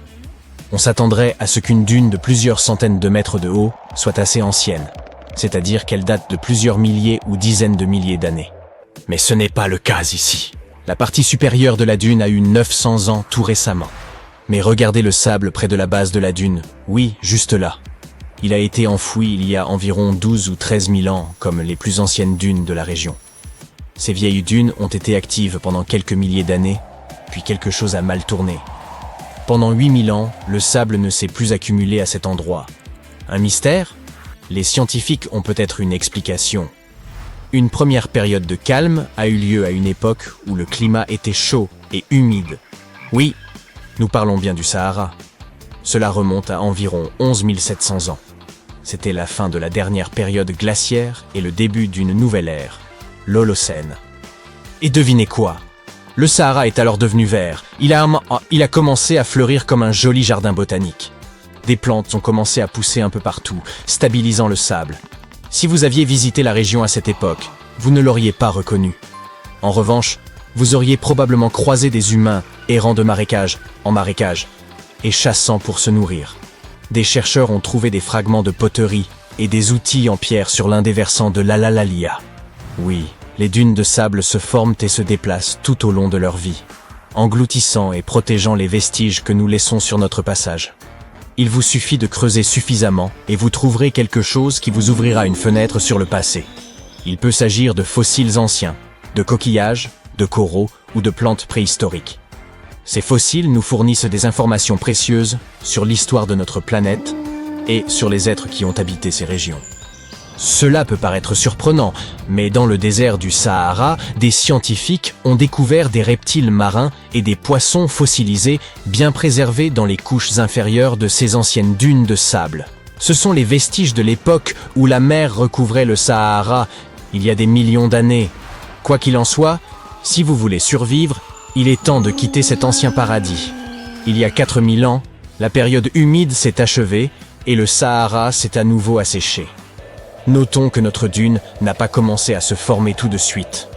Pendant un certain temps, le sable s'est déplacé ici et là, mais ne s'est pas accumulé. Il est également possible que la dune ait commencé à se développer à un autre endroit. C'est une théorie intéressante. Les scientifiques ont en effet récemment découvert que l'Alalalia se déplace d'environ 1 demi-mètre par an et qu'elle accumule environ 6400 tonnes de sable chaque année. Si votre voyage dans les dunes vous a inspiré et que vous souhaitez maintenant en explorer d'autres, j'ai une mauvaise nouvelle à vous annoncer. Hélas, même s'il existe des dunes étoilées un peu partout dans le monde, elles sont très difficiles à détecter. Le problème, c'est qu'elles sont énormes, mais qu'elles n'ont pas de signes distinctifs. Il vous faut donc de très grands lits de roches exposés si vous voulez avoir une vue suffisamment large pour identifier une dune étoilée. Et il existe certainement des endroits où il est possible d'effectuer de telles recherches. Mais il vous faudra savoir reconnaître tout un ensemble de caractéristiques diverses. Et en étant très attentif et en étudiant beaucoup, vous tomberez peut-être un jour sur l'une de ces mystérieuses dunes étoilées. Commentez ci-dessous si vous souhaitez partir à la recherche d'une de ces merveilles. En attendant, poursuivons notre voyage. Vous décidez de vous reposer et vous commencez à descendre le long de la dune. C'est alors que vous entendez des bruits étranges et inquiétants. Y a-t-il des fantômes dans les environs? Ne vous inquiétez pas, vous êtes en sécurité. Avez-vous déjà entendu parler d'un phénomène appelé sable chantant? En descendant une pente sablonneuse, vous déplacez les grains de sable qui viennent se frotter les uns contre les autres, créant cette sinistre musique. À chaque pas, le sable sous vos pieds s'anime comme un chœur de fantômes sifflant et chuchotant. Ces bruits vont du bourdonnement sourd aux gémissements aigus. C'est comme si une symphonie d'un autre monde résonnait dans les dunes. Mais bien sûr, les scientifiques ont leur propre explication. Ils attribuent ce phénomène aux bonnes conditions atmosphériques, ainsi qu'à la taille, à la forme et à la teneur en eau des grains. Vous avez presque atteint le pied de la dune, mais attention à ne pas glisser. Lorsqu'une dune de sable atteint un certain degré d'inclinaison, elle forme une pente, et elle devient très glissante. Cette pente se trouve généralement du côté sous le vent de la dune et à l'abri du vent dominant. Les grains de sable commencent à s'accumuler du côté exposé au vent, rampant lentement le long de la pente douce de la dune. À un moment, ils atteignent le sommet. La gravité prend le dessus, et ils commencent à glisser vers le bas, déclenchant un effet de cascade. On dirait une avalanche miniature. Et mieux vaut ne pas se trouver sur son chemin. Les anciens textes indiens évoquent des chars richement ornés, voire des palais entiers, connus sous le nom de Vimana, capables de s'élever dans les airs et de parcourir, en quelques secondes, des distances allant jusqu'à l'espace. Si certains considèrent ces Vimana comme relevant exclusivement de la mythologie indienne, d'autres estiment qu'ils pourraient s'inspirer d'une technologie véritable, perdue au fil des siècles. Selon les textes de l'ancien Veda indien, il existait des Vimana variés, comme le Vimana éléphant doté de plusieurs moteurs, ainsi que de nombreux modèles portant des noms d'animaux ou d'oiseaux. Certains étaient conçus pour des trajets locaux, d'autres pour voyager à l'étranger, et d'autres encore pour explorer la Lune ou d'autres planètes. Ils pouvaient atteindre des vitesses stupéfiantes. L'un des Vimana possédait la capacité exceptionnelle de se rendre invisible. Un autre, en forme de sphère, était propulsé par les vents de Mercure. Ce modèle aurait produit un rayon immense, comparable à celui du Soleil, et un bruit retentissant semblable au tonnerre. Tous les Vimana étaient réputés indestructibles et parfaitement adaptés au combat. Pour piloter un Vimana, il fallait maîtriser un ensemble de connaissances, comparables à celles requises pour un pilote d'avion moderne, et regroupées en 32 secrets. Ils incluaient la structure de l'engin, les techniques de décollage et de manœuvre en toute sécurité, ainsi que des savoir-faire spécifiques comme comment se rendre visible ou invisible, comment se dissimuler, comment être rapide, ou encore comment gérer les phénomènes de contraction et d'expansion. Pour échapper à ses adversaires, le pilote d'un Vimana devait se hisser jusqu'à la 8e couche atmosphérique au-dessus de la Terre et tirer parti de la puissance des rayons solaires obscurs. Si cette consigne peut paraître étrange, d'autres instructions, plus plausibles, conservent une certaine pertinence dans le contexte de l'aéronautique moderne. Certaines sections des textes dédiés aux Vimanas mettent en lumière des aspects tels que les itinéraires de vol, la formation des pilotes, la navigation, mais également les tenues appropriées pour ces derniers, ainsi que les aliments recommandés pour de longs trajets. Ces écrits recèlent également des informations techniques détaillées sur l'utilisation de métaux absorbant la chaleur, les types de métaux employés et leurs points de fusion. Les défenseurs de l'idée que les Vimanas étaient plus que de simples mythes estiment que les anciens Indiens n'auraient probablement pas consacré autant de précision à une vulgaire légende. Ainsi, ces palais volants pourraient avoir été réels et extraordinairement en avance sur leur temps, à l'image de nombreuses autres inventions indiennes. Au VIe siècle avant notre ère, un chirurgien indien du nom de Sushruta a rédigé ce qui est considéré comme le premier manuel de médecine et de chirurgie. Surnommé le père de la chirurgie pour ses contributions, Sushruta a catalogué des centaines de plantes médicinales et décrit des interventions chirurgicales complexes. Il a notamment consigné des instructions pour des reconstructions nasales, ainsi que des greffes de peau transférées d'une partie du corps à une autre. La technique originale de rhinoplastie, qui consistait à prélever un fragment de peau sur le front pour reconstruire un nez, demeure utilisée aujourd'hui. Toutefois, à l'époque, cette intervention répondait à des besoins très différents de ceux d'impressionner le public des réseaux sociaux. Ces chirurgies étaient destinées à aider des individus ayant perdu leur nez en raison d'un châtiment ou de blessures subies au combat. C'est à un prodige des mathématiques indiens de l'Antiquité, nommé Aryabhata, que nous devons l'invention du zéro. Bien qu'elle puisse paraître anodine, cette découverte a été cruciale, car sans elle, il n'existerait ni système binaire, ni ordinateur. Avant le 5e siècle de notre ère, les gens se contentaient d'un simple symbole pour indiquer l'absence de valeur. Grâce à cette invention, l'addition, la soustraction et bien d'autres opérations sont devenues infiniment plus simples. Vous pouvez observer le plus ancien zéro connu, gravé sur le mur d'un temple de Gwalior, en Inde. Dès 1500 avant notre ère, voire plus tôt, la civilisation de la vallée de l'Indus utilisait des règles en ivoire. Ces instruments, retrouvés lors de fouilles sur les sites de l'actuel Pakistan et du nord-ouest de l'Inde, étaient couramment employés en architecture avec une précision remarquable. Chaque règle comportait des unités mesurant un peu plus de 3 cm, minutieusement divisées en sous-unités précises, jusqu'à une tolérance de 2 millièmes de centimètre. L'invention suivante relève davantage du concept que de l'objet tangible. La standardisation consiste à fixer des règles communes en s'appuyant sur un ensemble de critères, qu'ils soient humains, matériels ou d'intérêts variés. L'une de ces applications les plus notables, à laquelle nous sommes aujourd'hui habitués, est celle des poids standardisés. Que l'on utilise des livres ou des kilogrammes, ces mesures universelles sont essentielles, n'est-ce pas? Pour cela, nous devons un grand merci aux marchands de la civilisation arapéenne, qui vivaient il y a près de 4000 ans. Ces derniers utilisaient des poids standardisés pour mesurer aussi bien des céréales que des produits de luxe. Leur système de mesure reposait sur des bases mathématiques décimales et binaires. Bien qu'ils n'aient pas disposé de technologies avancées, ils ont atteint une précision remarquable grâce à des calculs complexes et à l'utilisation ingénieuse de matériaux tels que le sable pour la construction. Leur expertise en matière de standardisation s'est diffusée jusqu'en Perse et en Asie centrale, devenant ainsi une norme mondiale en matière de pesée. Si le yoga est votre pratique favorite, vous avez une excellente raison de rendre hommage aux anciens sages indiens. Le yoga a été mentionné pour la première fois dans les Védas de la civilisation de l'Indus-Sarasvati, dans le nord de l'Inde, il y a plus de 5000 ans. Avec le temps, cette discipline a été perfectionnée et enrichie, devenant une vaste philosophie comprenant plus de 200 écrits sacrés consacrés à l'art d'atteindre l'illumination.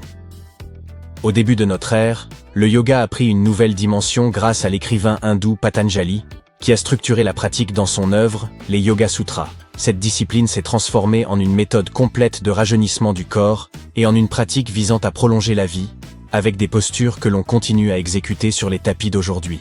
Ce n'est qu'au XIXe siècle que le yoga a gagné le monde occidental, où il s'est rapidement propagé. Le jeu d'échecs, souvent considéré comme le jeu de prédilection des intellectuels, est également une invention indienne. Son ancêtre, connu sous le nom de Chaturanga, était un jeu de stratégie sur plateau qui a commencé à se populariser environ 3000 ans avant notre ère. Cette version primitive des échecs se jouait à 4 joueurs au lieu de 2 et comportait 64 cases. Chaque participant disposait de 8 pièces, allant des pions au roi, en passant par les fous et les cavaliers. À cette époque, on n'utilisait pas de dés classiques à 6 faces, mais un dé oblong.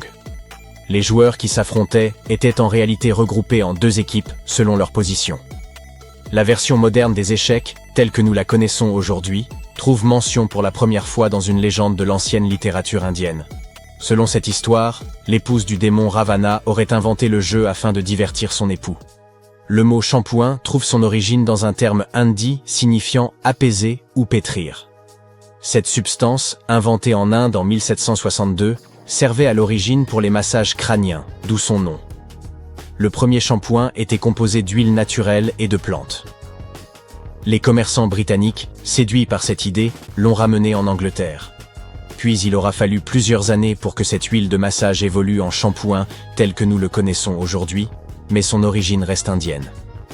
Contrairement aux Grecs anciens, qui portèrent des peaux d'animaux, les Indiens ont commencé à cultiver le coton dès les 5e et 4e siècles avant notre ère. Ils utilisaient des fils de coton pour fabriquer des textiles, qui devinrent rapidement très prisés en Méditerranée et au-delà. Le jute et la laine trouvent également leurs racines en Inde. Le Cachemire, célèbre pour être la laine la plus fine et la plus luxueuse, provient de la région du même nom, située à la frontière de l'Inde, du Pakistan et de la Chine. Quant aux boutons ornant ces vêtements de Cachemire, ils ont également une origine indienne. Il y a environ 5000 ans, la civilisation de la vallée de l'Indus transformait des coquillages en forme géométrique percés de petits trous. Ces ornements, d'abord purement décoratifs, furent ensuite utilisés pour attacher les vêtements. Lorsque l'on évoque les pionniers de la communication radio, le nom de Marconi est souvent celui qui domine. En 1909, il a même reçu le prix Nobel de physique pour ses travaux révolutionnaires. Pourtant, un autre génie, longtemps resté dans l'ombre, mérite d'être reconnu. Sir Jagdish Chandra Bose. Dès 1895, Bose a démontré le potentiel des ondes de communication radio. Lors d'une expérience à l'hôtel de ville de Calcutta, il a transmis une onde électromagnétique sur une distance de 23 mètres, traversant des murs, déclenchant une cloche et enflammant même de la poudre à canon. Marconi s'est inspiré de l'invention de Bose, le cohéreur à mercure, pour développer sa propre radio bidirectionnelle. Hélas, Bose n'a pas breveté son invention, et il n'a obtenu la reconnaissance de son génie qu'1 siècle plus tard. Et si je vous parlais de technologie des fibres de Néandertal? Non, vous n'avez pas rêvé, le concept est bel et bien réel. En 2020, une équipe de scientifiques a publié un article qui a bouleversé la façon dont nous percevons nos plus proches ancêtres. Une découverte en France a changé l'univers de l'archéologie pour toujours. Et ce n'était pas la première fois qu'une telle chose se produisait. Mais commençons par le commencement. Les Néandertaliens. Pendant longtemps, ils ont été considérés comme des hommes des cavernes typiques et limités. Le personnage de Fred Flintstone ne représente plutôt bien l'image que l'on s'en faisait. D'où venait ce stéréotype? Quand avons-nous commencé à croire que les Néandertaliens n'étaient pas les plus brillants dans l'histoire de l'évolution? Eh bien, de William King, un géologue britannique du 19e siècle. C'est lui qui donna leur nom aux Néandertaliens. Sur la base des ossements trouvés par King, le scientifique déclara que l'espèce n'était pas intelligente, et cette image colla aux Néandertaliens pour les siècles à venir. Mais un bout de ficelle d'une longueur de 6,2 mm changea complètement la donne. Une petite vallée fluviale, sèche, abri du Maras, fut le lieu de la grande découverte. Les archéologues y découvrirent un fragment de corde à côté d'un outil en pierre. Ces fibres torsadées auraient pu être utilisées pour tout, de la confection de vêtements aux filets de pêche. Pour la préhistoire, il s'agit d'une technologie de pointe, que les Néandertaliens semblaient maîtriser. Les scientifiques savaient déjà que ces premiers hommes fabriquaient du goudron à partir d'écorces de bouleau et qu'ils produisaient des perles à partir de coquillages. Il existe même des preuves de l'existence d'un art néandertalien. En d'autres termes, ils étaient loin d'être primitifs. Le morceau de corde et d'autres découvertes similaires modifient la façon dont nous percevons nos ancêtres. Le monde de l'archéologie est en constante évolution. Prenons l'exemple des pyramides d'Égypte. Il s'avère qu'elles n'ont pas vraiment été construites par une armée de personnes que le pharaon faisait travailler jusqu'à ce qu'elles s'évanouissent. Hérodote, le célèbre historien grec, est à l'origine de cette confusion. Il affirma en effet, en 500 avant notre ère, que 1000 hommes avaient participé à la construction de la grande pyramide de Gizeh, sans préciser qui étaient ces hommes ni pourquoi ils construisaient les pyramides. C'est ainsi que le mythe commença. D'énormes dalles de pierre tirées par des hommes, conduits par un contremaître armé d'un fouet. Les égyptologues ne sont pas de cet avis. Il s'agit des scientifiques qui étudient la culture de l'Égypte ancienne. Assez récemment, en 1988, ils découvrirent un village de travailleurs qui racontait une toute autre histoire. Certes, les ossements des travailleurs témoignaient d'un travail acharné, mais le secteur de la construction est très exigeant physiquement, même aujourd'hui. Il a fallu près de 6 ans et 12 000 hommes pour achever le plus haut bâtiment du monde, Burj Khalifa. De retour en Égypte, 3 fois plus d'ouvriers achevèrent la Grande Pyramide, en environ 2 décennies. Un exploit impressionnant d'ingénierie ancienne, n'est-ce pas? Les supérieurs traitaient si bien d'elles les Égyptiens, qui construisaient les pyramides. Leur régime était riche en protéines. Ils bénéficiaient de soins médicaux et étaient correctement rémunérés. En fait, ils vivaient mieux que la population non active, et ils vivaient avec leur famille à proximité du chantier. Les archéologues savent tout cela parce qu'ils ont mis au jour des boulangeries et des dortoirs, avec des jarres à pain et d'autres types de nourriture. Signes semblant montrer que les pharaons étaient de bons employeurs, et que le marché du travail n'était pas si terrible que ça pour eux après tout. Ils conservaient également des registres papyrus détaillés de la construction en hiéroglyphes. Vous et moi serions bien incapables de lire ces lettres qui ressemblent à des dessins. Les égyptologues avaient le même problème. Cela faisait plus d'un millénaire que personne n'avait utilisé ce type de police. Et bien entendu, il n'existait pas de dictionnaire anglais ancien égyptien que l'on pouvait consulter pour trouver le sens des signes. Tout passe, tout cela changea en 1822. Quelques décennies auparavant, les Français avaient trouvé une plaque brisée de granit noir. La pierre contenait un texte en 3 écritures, grec ancien, hiéroglyphes égyptiens et démotiques. Cette dernière représentait également la langue égyptienne, mais dans une écriture simplifiée. Les scientifiques datèrent la plaque à l'an 196 avant notre ère. Le contenu était un texte religieux. Le philologue et orientaliste français Jean-François Champollion fut le premier à déchiffrer le code. Car heureusement, les gens n'avaient pas oublié les lettres du grec ancien. Le français parvint donc à faire correspondre les lettres grecques avec celles de l'écriture égyptienne. Et voilà, les hiéroglyphes étaient enfin déchiffrables. Le nom du morceau de granit qui rendit tout cela possible est la pierre de Rosette. L'importance de sa découverte va au-delà de l'archéologie. Le terme « pierre de Rosette » est même entré dans le dictionnaire français.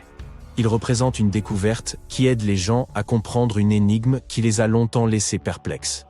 Il existe même des jeux suivant le même principe. Un symbole est associé à un message particulier. Il faut ensuite décoder le message en remplaçant le symbole par la lettre correspondante. C'est ce que les scientifiques firent avec la pierre de Rosette il y a plus de 2 siècles, mais à une échelle beaucoup plus grande. Savez-vous quelle est la plus ancienne langue déchiffrée en Europe? Elle porte un nom peu attrayant, le linéaire B. Ce syllabaire appartient à la langue grecque mycénienne. Le mycénien est antérieur de plusieurs siècles à l'alphabet grec ancien. On peut facilement deviner de quelle écriture elle est issue. Le linéaire A. Les habitants de la Crète utilisaient le linéaire B il y a plus de 1000 ans, entre 1340 avant Jésus-Christ et 1190 avant Jésus-Christ. À la fin de l'âge de bronze, la civilisation grecque qui utilisait cette écriture disparut. Plus personne ne pouvait lire le linéaire B et, surtout, personne ne savait qu'il avait même existé.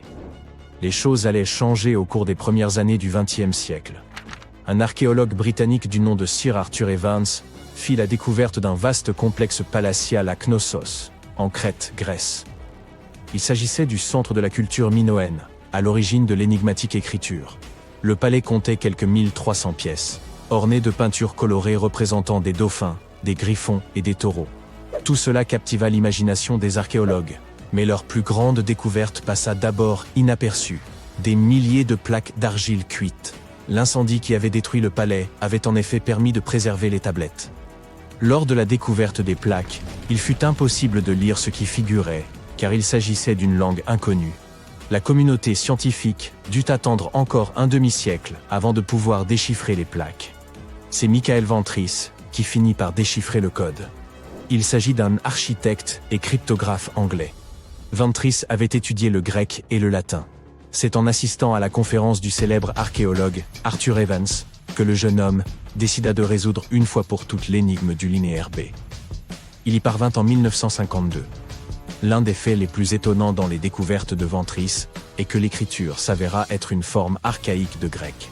Mais la cryptologie n'a toujours pas résolu le code du linéaire A. Un système qui restera un mystère jusqu'à l'arrivée d'un jeune motivé comme Michael Ventris. Ils n'auraient pas besoin d'être des archéologues professionnels. Basil Brown ne l'était pas. Et pourtant, en 1939, il découvrit la tombe du Haut Moyen-Âge la plus riche d'Europe, à Sutton Hoo, dans le sud-est de l'Angleterre. Il ne s'agissait pas d'une tombe ordinaire en pierre, mais d'un navire grandeur nature, 3 fois la longueur d'un bus londonien à impérial de 27 mètres. Et ce n'est pas tout. En dehors de sa fonction première, le navire renfermait un tas de richesses. Des bols suspendus de luxe, des récipients de fête, des accessoires vestimentaires en or et des textiles de luxe ne sont que quelques-uns des trésors découverts. Les archéologues furent également étonnés par l'argenterie provenant de la lointaine Byzance, que vous connaissez probablement sous le nom d'Istanbul, en Turquie. Même à notre époque, elle se trouve à plusieurs jours de route de Sutton Hoo, alors imaginez le temps et l'argent qu'il fallait pour importer un plat d'argent au 7e siècle. Selon les archéologues, c'est à ce moment-là que le bateau coula. Cela ne peut pas être la fête des Anglais. À cette époque, l'Angleterre n'existait pas. Les habitants des îles britanniques de l'époque étaient les Anglo-Saxons. Peut-être le navire des monticules herbeux du Suffolk a-t-il appartenu à l'un de leurs rois? Nous ne le saurons jamais.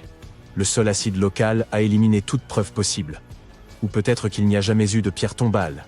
Il pourrait s'agir d'un cénotaphe, c'est-à-dire d'un monument funéraire construit à la mémoire d'une personne importante. Les archéologues n'ont toujours pas de réponse définitive. Néanmoins, ce qu'ils trouvèrent à Sutton Hoo éclaire sur l'âge sombre, que les Anglais appellent Dark Ages. Avant la découverte du bateau, on ne savait pas grand-chose de ce qui s'était passé en Grande-Bretagne après le départ des Romains. Désormais, l'image de la société anglo-saxonne à l'époque est beaucoup plus claire. Et qui sait, peut-être le sol anglais sera-t-il le théâtre de la prochaine grande avancée en archéologie.